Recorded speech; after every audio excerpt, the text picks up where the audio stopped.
الرحیم ہمارا خلاصۃ البیان کا چھٹا یا ساتواں سبق شروع ہو رہا ہے۔ عبارت دیکھیے، فَلَزِمَ أَن يُرَاعِيَ التَّجْوِيدَ مُطْلَقًا مِنْ غَيْرِ اخْتِصَاصٍ بِتَرْكِ اللَّحْنِ الْجَلِيِّ أَوْ الْخَفِيِّ وَمِنْ غَيْرِ اخْتِصَاصٍ بِحَرْفٍ دُونَ حَرْفٍ وَلَا صِفَةٍ دُونَ صِفَةٍ وَلَا حَالٍ دُونَ حَالٍ سَوَاءٌ كَانَتِ الْقِرَاءَةُ تَرْتِيلًا أَوْ حَدْرًا أَوْ تَدْوِيرًا هَذَا۔ تو ضروری لازم ہو گیا کہ قاری تجوید کی رعایت کرے مطلق طور پر، من غیر اختصاص بترک اللحن الجلی او الخفی، بغیر تخصیص کیے ہوئے لحن جلی یا لحن خفی کے ترک کی، اور بغیر خاص کیے ہوئے کسی حرف کو دوسرے حرف کو چھوڑ کر، اور نہ ہی کسی ایک صفت کی تخصیص کریں دوسری صفت کو چھوڑ کر، اور نہ کسی ایک حالت کو خاص کریں دوسری حالت کو چھوڑ کر، چاہے آپ کی قرات ترتیل میں ہو یا حدر میں ہو یا تدویر میں ہو۔ ہذا، اس کو سیو کر لیجئے۔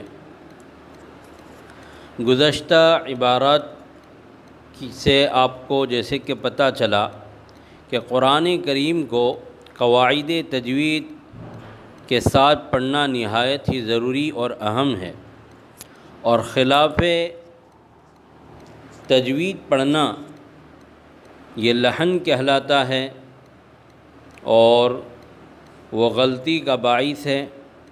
لہذا جب ماقبل کی ہدایات اور آیات قرآنیہ اور احادیث شریفہ سے جب پتہ چلا کہ قرآن کریم پڑھتے وقت اصول اور قواعد تجوید کی مکمل رعایت کرنا ضروری ہے، تو اسی طرف اشارہ کر رہے ہیں اور اسی طرف توجہ دلا رہے ہیں کہ جب ماقبل کی عبارت سے یہ سب ثابت ہو گیا کہ تجوید ضروری ہے، تو آگے فرما رہے ہیں کہ پس ضروری ہے کہ وہ تجوید کی اصول تجوید قواعد تجوید کی رعایت کرے، مطلق طور پر رعایت کرے۔ کسی ایک غلطی کی تخصیص کر لے اور دوسری غلطی کو چھوڑ دے، ایسا نہ ہو۔ اس لیے کہ لحن جلی اور لحن خفی، جیسا کہ آپ نے اوپر پڑھا کہ لحن جلی بڑی غلطی کو کہتے ہیں، لحن خفی چھوٹی اور ہلکی غلطی کو کہتے ہیں، تو بعض مرتبہ ایسا ہوتا ہے کہ طلبہ لحن جلی کی طرف تو توجہ دیتے ہیں اور یہ کوشش کرتے ہیں کہ خاص طور پر لحن جلی واقع نہ ہو، اور لحن خفی کی اتنی رعایت نہیں کرتے ہیں اور اس کی طرف توجہ نہیں دیتے ہیں۔ تو صاحب کتاب علیہ الرحمہ اسی کو فرما رہے ہیں کہ لحن جلی سے بھی بچنا ضروری ہے اور لحن خفی سے بچنا بھی ضروری ہے۔ تو وہی کہہ رہے ہیں کہ آپ ایسا نہ کریں کہ لحن جلی کی تخصیص کر لی آپ نے کہ لحن جلی سے ہمیں بچنا ہے اور لحن خفی سے نہیں بچنا ہے، اس لیے کہ لحن جلی بڑی غلطی ہے اور لحن خفی چھوٹی غلطی ہے۔ نہیں، قرآن کریم یہ اللہ تبارک و تعالیٰ کا مقدس پاکیزہ کلام ہے اور یہ احکم الحاکمین کا کلام ہے، لہذا جب کلام اللہ کا ہے تو اس میں چھوٹی اور ادنا غلطی بھی جو ہے یہ بہت ہی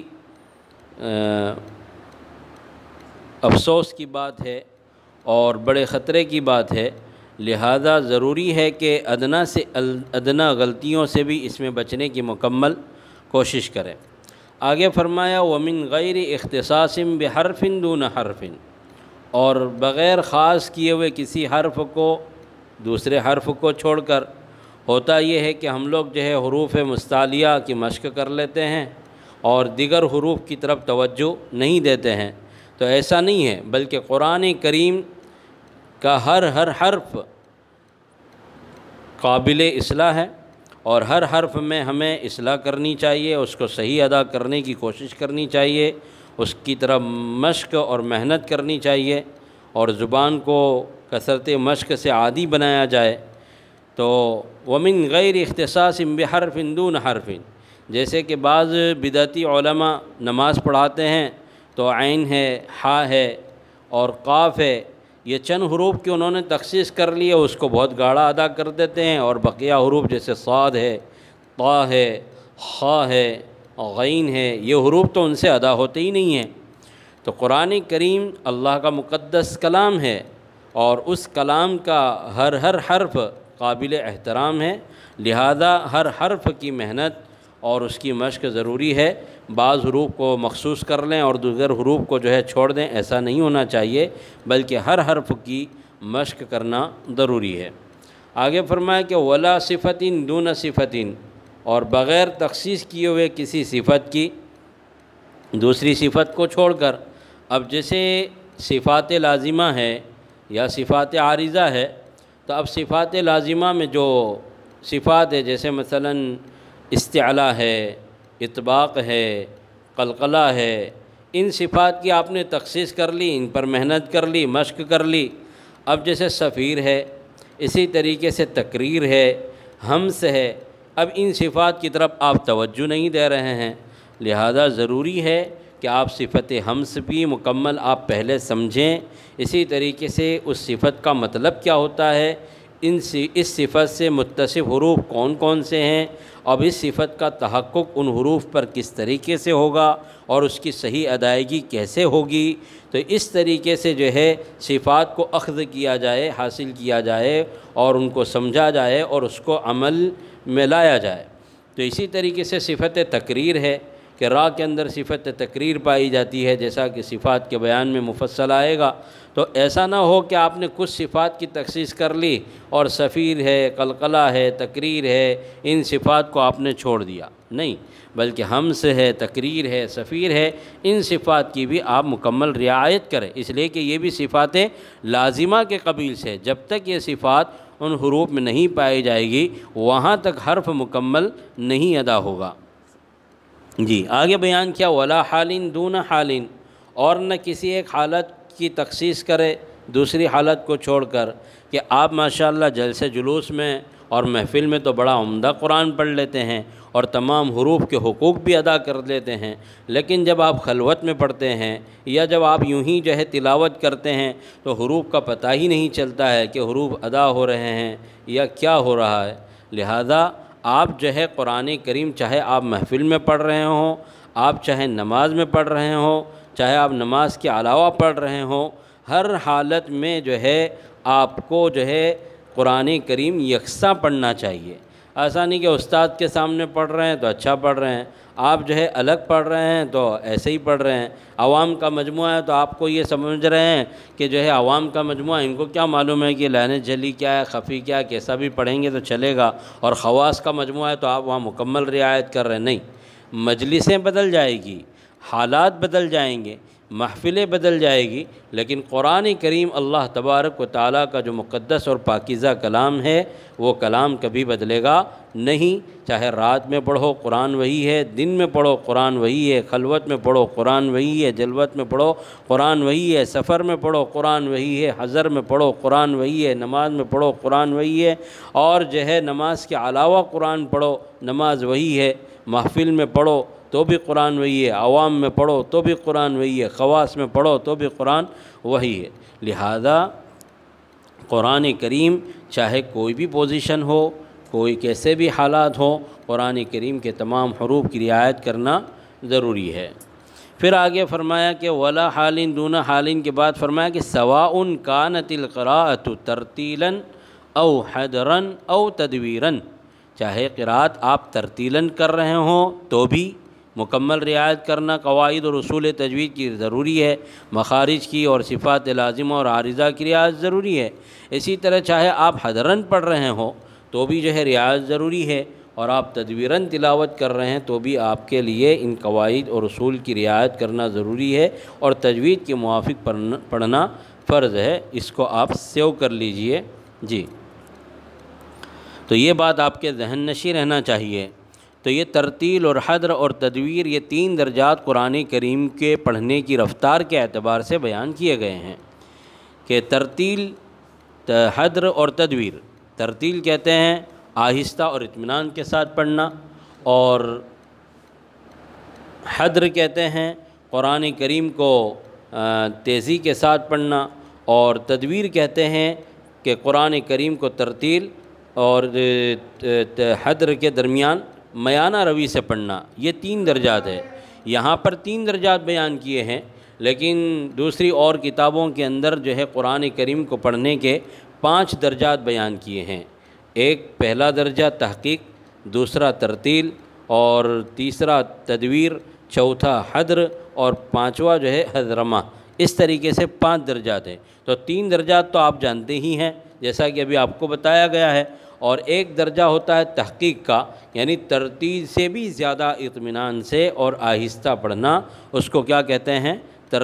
تحقیق کہتے ہیں۔ اور ایک 5واں جو ہے درجہ ہے حضرمہ، یعنی حدر سے بھی زیادہ تیزی اور سرعت کے ساتھ پڑھنا، یہ جو ہے حضرمہ کہلاتا ہے۔ جی، اب یہاں پر سوال یہ پیدا ہوتا ہے کہ بھئی پہلے تو آپ یہ سمجھیں کہ ترتیل، حدر کا اور تدویر کا منشا کیا ہوتا ہے۔ ترتیل پڑھنے کا منشا ہوتا ہے کہ قرآن کریم کے معانی اور مطالب میں غور و فکر کرنا، اور قرآن کریم کی تلاوت بھی کرنا، کہ جب آپ قرآن کریم کی تلاوت کر رہے ہیں تو قرآن کریم کی تلاوت کے وقت جو ہے اس کے معانی میں غور و فکر کریں، اس کے مطالب سمجھیں، اور اس طریقے سے اس میں غور و فکر کریں، تدبر کریں۔ تو اس طریقے سے قرآن کریم کو دھیرے اور آہستہ اطمینان کے ساتھ پڑھا جاتا ہے۔ اور اسی طریقے سے حدر جو پڑھا جاتا ہے اس کا منشا کیا ہوتا ہے؟ کثرت تلاوت، کہ کم وقت میں زیادہ سے زیادہ تلاوت ہو جائے۔ اور تدویر جو پڑھا جاتا ہے اس کا منشا یہ ہوتا ہے کہ بیک وقت تدویر میں دونوں چیزوں کی رعایت ہو جائے، یعنی تلاوت کی کثرت بھی ہو جائے، اور اسی طریقے سے اس کے معانی اور مطالب میں تدبر اور غور و فکر بھی ہو جائے۔ یہ اس طریقے سے مختلف اس کے درجات ہیں اور مختلف اس کے منشا۔ ترتیل کا منشا کیا ہے، حدر کا منشا کیا ہے، تدویر کا منشا کیا ہے، وہ آپ کے سامنے آ گیا ہے۔ اب یہاں پر سوال یہ پیدا ہوتا ہے کہ ترتیل پڑھنا افضل ہے یا حدر پڑھنا افضل ہے یا تدویر پڑھنا افضل ہے۔ چنانچہ علامہ مجد الدین سفر السعادہ میں فرماتے ہیں کہ ترتیل قلت قرات کے ساتھ یا حدر کثرت قرات کے ساتھ افضل ہے۔ ایک سوال ہے، تو اس کا جواب انہوں نے لکھا ہے کہ ابن عباس رضی اللہ تعالیٰ عنہما اور ابن مسعود رضی اللہ تعالیٰ عنہما، یہ جو ہے ان کے نزدیک جو ہے ترتیل پڑھنا افضل ہے، قلت قرات کے ساتھ ان کے نزدیک ترتیل پڑھنا افضل ہے۔ اور اسی طریقے سے امیر المؤمنین حضرت علی رضی اللہ تعالیٰ عنہ، اسی طریقے سے ایک جماعت صحابہ کی اور تابعین کی، اور امام شافعی رحمۃ اللہ علیہ، ان کے نزدیک کثرت قرات کے ساتھ جو ہے حدر پڑھنا افضل ہے۔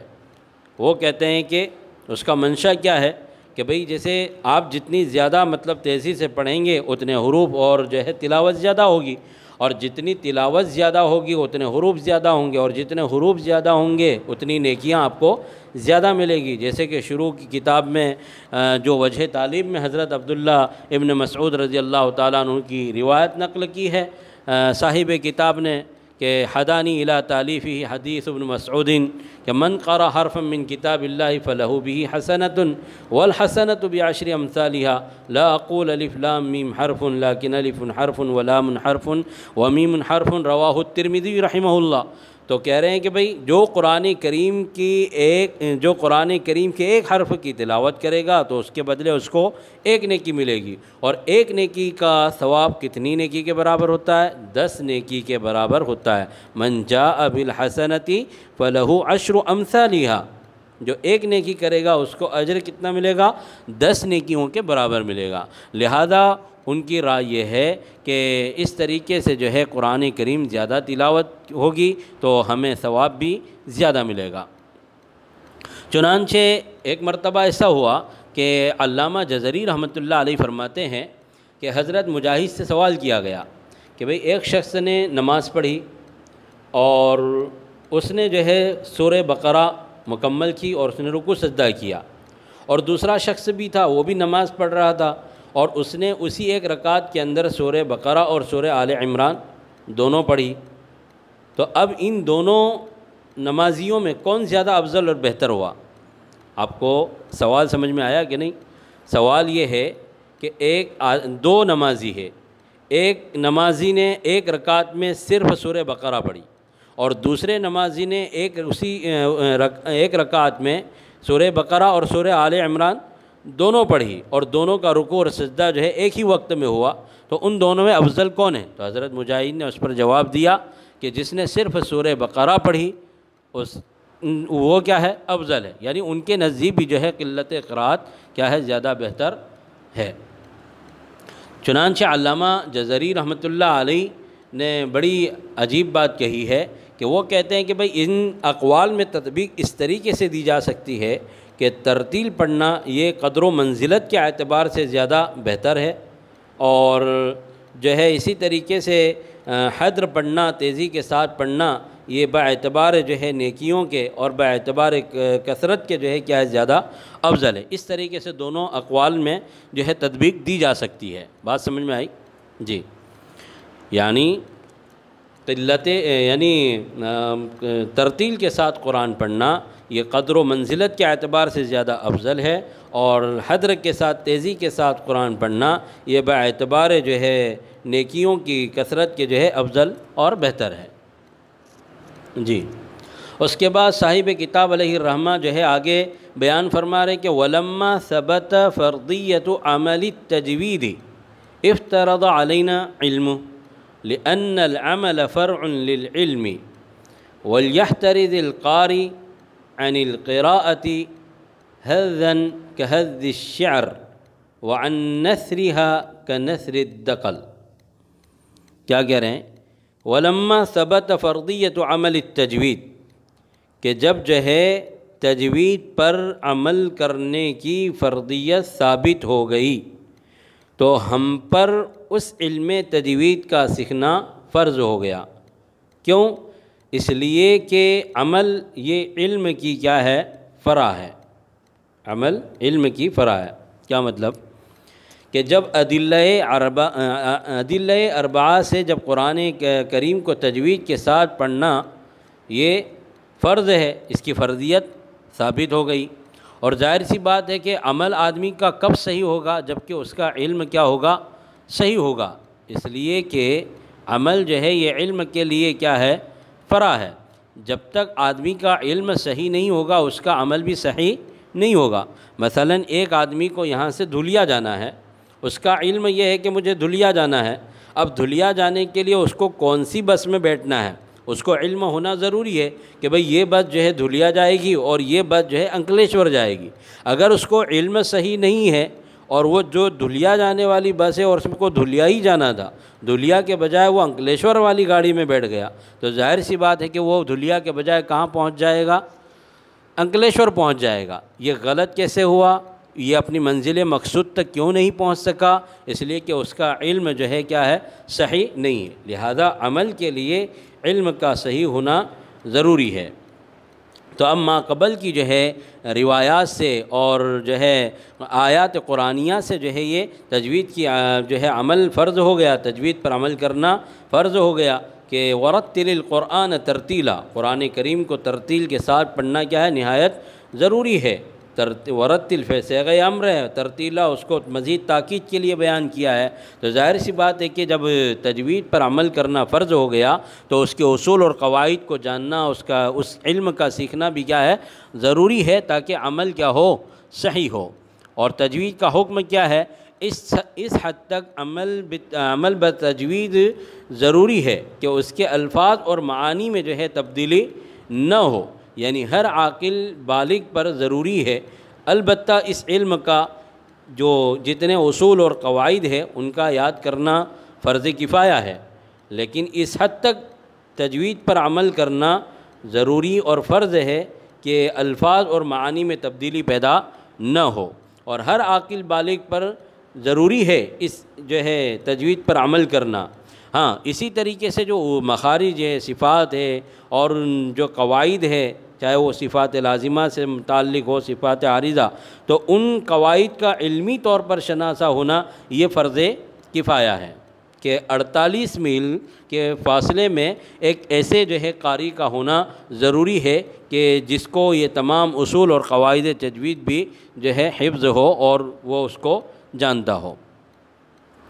پھر آگے فرمایا کہ وَلْيَحْتَرِزِ الْقَارِي عَنِ الْقِرَاءَةِ حَظًّا كَحَظِّ الشِّعْرِ، اور قاری کو احتراز کرنا چاہیے قراءت کرنے سے حَظًّا كَحَظِّ الشِّعْرِ، شعر کی طرح جو ہے قرآن کریم کو قراءت کرنے سے کاٹ کاٹ کر پڑھنے کی طرح، اور قاری کو احتراز کرنا چاہیے شعر کی طرح کاٹ کاٹ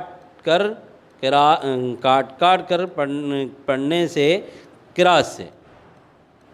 تو اب یہاں پر قاری قراءت کرے تو اشعار کی طرح کاٹ کاٹ کر نہ پڑھے، بلکہ قرآن، دیکھو یہاں پر حظہ یہ باب نصرہ سے ہے، اور اس کے دو معنی آتے ہیں، ایک حظہ کے معنی آتے ہیں کاٹنے کے، اور ایک حظہ کے معنی آتے ہیں جلدی پڑھنے کے۔ تو یہاں پر دونوں معنی مراد لیے جائیں گے۔ ایک تو کیا ہے کہ جیسے کہ شعراء اپنے اشعار کو جو ہے کاٹ کاٹ کر پڑھتے ہیں، اور جو ہے وہ اندازے سے اور جو ہے کچھ لچک کے ساتھ پڑھتے ہیں، اس طرح جو ہے وہ کاٹ کاٹ کر پڑھتے ہیں، اور یہ کاٹ کاٹ کر پڑھنا یہ قرآن کریم کی تلاوت کے آداب کے بالکل خلاف ہے، اس لیے کہ قرآن کریم یہ اللہ تبارک و تعالیٰ کا ایک مربوط اور منظم کلام ہے، مسلسل کلام ہے، لہذا اس کے اندر جو ہے اس طریقے سے کاٹ کاٹ پڑھنا یہ قرآن کریم کے خلاف ہے۔ اسی طریقے سے دوسرا معنی یہ لیا جائے کہ حظًّا كَحَظِّ الشِّعْرِ، کہ اشعار کی طرح اس کو جلدی پڑھنے سے کیا کرے، بچے۔ اب اگر اس کا معنی اگر ہم جلدی سے لیتے اس کا مطلب یہ ہوگا کہ تیزی کے ساتھ قرآن کریم کو پڑھنے سے بچے، یعنی اتنا تیز پڑھنا کہ قرآن کریم کے جو حروف ہیں، اس کے کلمات ہیں، الفاظ ہیں، وہ ہی سمجھ میں نہ آئے، تو ظاہر سی بات ہے کہ اس طریقے سے جلدی پڑھنا یہ جو ہے خلاف تجوید ہے، اور یہ لحن واقع ہوگا، اور آدمی اس طریقے سے پڑھنے سے گنہگار ہوگا۔ اور خاص طور پر تراویح میں بعض مرتبہ جو ہے حفاظ تراویح میں جو ہے کہ جلدی اپنی تراویح ختم ہو جائے، اور لوگ بھی جو ہے سامعین بھی جلدی کرتے ہیں، تو اس فکر میں وہ اس طریقے سے قرآن پڑھتے ہیں کہ قرآن کریم کے حروف اور الفاظ سمجھ میں نہیں آتے ہیں، اور قواعد تجوید کے خلاف تیزی کے ساتھ جلدی سے پڑھتے ہیں۔ تو بہتر یہ ہے کہ اس طرح جلدی سے پڑھنے سے یہ ہے کہ آپ جو ہے قرآن کریم مکمل تراویح میں ختم نہ کریں، بلکہ جو ہے آپ علم طرح سے پڑھ لیں، تو یہی آپ کے لیے بہتر ہے، کیونکہ اس طریقے سے قرآن پڑھنا یہ باعث اجر و ثواب نہیں ہے، بلکہ یہ باعث گناہ ہے، باعث لعنت ہے۔ پڑھنے والا خود جو ہے حافظ قرآن وہ بھی جو ہے لعنت کا مرتکب ہوتا ہے، اور اسی طریقے سے سامعین کو بھی اپنے ساتھ جو ہے لعنت کے لیے ان کو شریک کرتا ہے۔ تو ظاہر سی بات ہے کہ اس طریقے سے قرآن کریم کو نہ پڑھا جائے، بلکہ اطمینان کے ساتھ پڑھا جائے، ہر حرف کو اس کا حق دیا جائے، جیسے کہ الذین آتیناہم الکتاب یتلونہ حق تلاوتہ اولئک یؤمنون بہ، اس طریقے سے قرآن کریم کے حروف کے حقوق کو ادا کرنا ضروری ہے۔ اس کے بعد فرمایا کہ وَعَن نَثْرِهَا كَنَثْرِ الدَّقَلِ، اور قراءت کرنے سے جو ہے قاری کو احتراز کرنا چاہیے بکھری ہوئی کھجوروں کے معنی، یعنی قرآن کریم کی قراءت کرنے سے جو ہے بچے، بکھیر کر، کنثر الدقل، بکھیری ہوئی کھجوروں کی طرح، یعنی قرآن کریم کو جو ہے مربوط طریقے سے پڑھا جائے، اور اسی طریقے سے اس کو مسلسل پڑھا جائے، اس کے اندر اس طریقے سے جو ہے تختی وغیرہ نہ ہو، اور اس کو بکھیر کر نہ پڑھے، بلکہ تسلسل کے ساتھ پڑھے، اور یہی قرآن کریم کے آداب ہیں، اور یہی قرآن کریم کا حق ہے۔ اب آگے جو ہے ہمارا وَلْيُزَيِّنْهَا بِحُسْنِ الصَّوْتِ سے اگلا سبق ہمارا انشاءاللہ شروع ہوگا۔ آج کا سبق یہیں پر ہم ختم کرتے ہیں۔ السلام علیکم ورحمۃ اللہ۔